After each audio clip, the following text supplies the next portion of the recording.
Marlo Thomas set that up as a National Outreach Director for St. Jude Children's Research Hospital, and she is here now. Come on out, my friend Marlo Thomas. You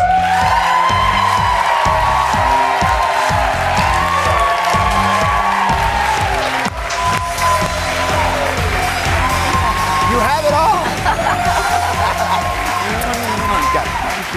I love when you come on. Thank you so much. But this is a special year, a big milestone this year. 15 years of thanks and giving.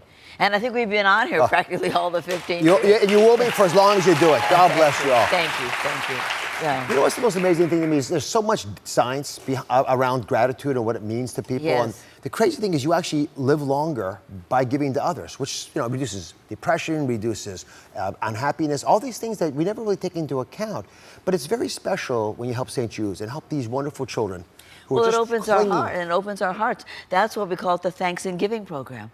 Because we say to people, give thanks for the healthy kids in your life. Yes. And help those that are not so healthy. Because it's that time of year we're all buying presents, having a great time, and there are some kids and parents who are fighting for their lives. So it's good to think about how grateful we are for what we have. Yeah, I know when your dad set up. Danny Thomas, the iconic entertainer, started St. Jude Children's Hospital, the research facility. Yes. And I know that he felt the gratitude because you've told me these stories. Yes. But it colored the entire culture of your family. Tony, your brother. Right. It's all part of your DNA now. Well, I think it is. And we have lots to be thankful for. You know, sometimes in the morning when I wake up, I open up my shade and I think, oh my, I am so grateful for my health. I'm so grateful for my husband's health. I'm so grateful that we love each other. We live in this nice house. I mean, sometimes we forget just those simple things. Yeah, I tell you, it's special, but you are special too.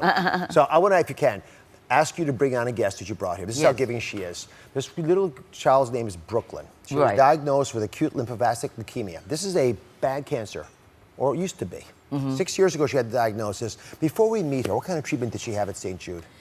She had what's called Total 16, which is chemo and no radiation. Because in 2009, Dr. Pui, our great genius, said, I'm not radiating these children anymore. The chemo is strong enough, it's sophisticated enough, and we don't need to radiate them. And then the other hospital said, what? And they waited a bit, but we stopped radiating the children on the Total 16 protocol. Yeah, and the radiation has long-term consequences for these young folks. A lot of side effects. Can I meet her? Yes. So much about her. Come on out, Brooklyn! Whoa!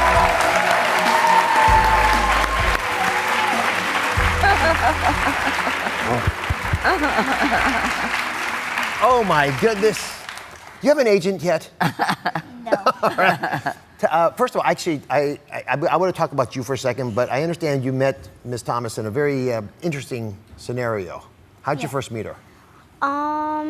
Whenever I was diagnosed with leukemia, I met her, and she was just beautiful and life-changing, and she's amazing. But you were in a bad mood, remember? You remember that day when you were all grumpy? Maybe. And I said, what would make you happy right now? And you said? Cupcakes. And what happened then?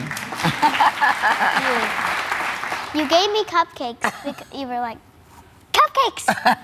And they got me cupcakes. That's right. Were they good cupcakes? Yes.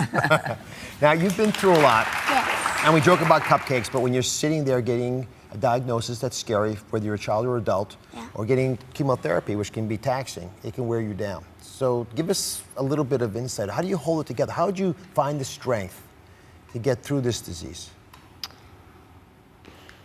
Well, cancer is just something that's life-changing, and whenever you have it, you're like, I gotta fight through this, and you just get that game mode on, and you fight through it.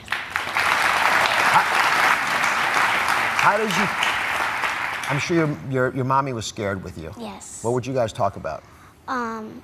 Well, she would pray for me, and she would just be like, dear God, I hope that everything's gonna be okay, and it did. It was fine, because her.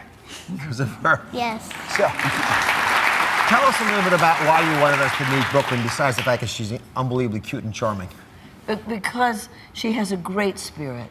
She's a fighter, but she's a happy fighter.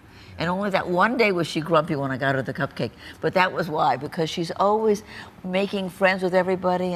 And she said the most wonderful thing. Somebody asked her what she needed to tell other kids. And she said, trust everybody in that building. And I thought, isn't that great? She's learned trust. She's 9 years old. That's a big thing to learn by the time you're 9. That is a big thing to learn. Oh, my goodness. So nearly all the money that it takes to run St. Jude comes from you, from public donations. And remarkably, no child, Brooklyn or any other child, is ever turned away if their family can't pay. So what can viewers do right now if they want to save more lives like Brooklyn's? Well, you can go to your stores. You go to Domino's, Kay Jewelers, Brooks Brothers, Kmart, Best Buy, Ann Taylor, all these wonderful stores, and they're going to ask you to leave a little something behind for the children of St. Jude. So you think of Brooklyn and all those wonderful kids at St. Jude, and leave a little something behind for them, $1, even $1, $2, whatever you can afford, but just add it on to your bill.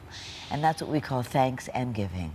God bless you for being around all the time. Brooklyn, I'm so happy for you. You can participate in the St. Jude Thanks and Giving campaign by donating at more than 70 big retailers this holiday season. You can go to droz.com to learn all about it. Thank you for watching. Don't forget to subscribe and turn on notifications so you never miss out on new videos to live the good life.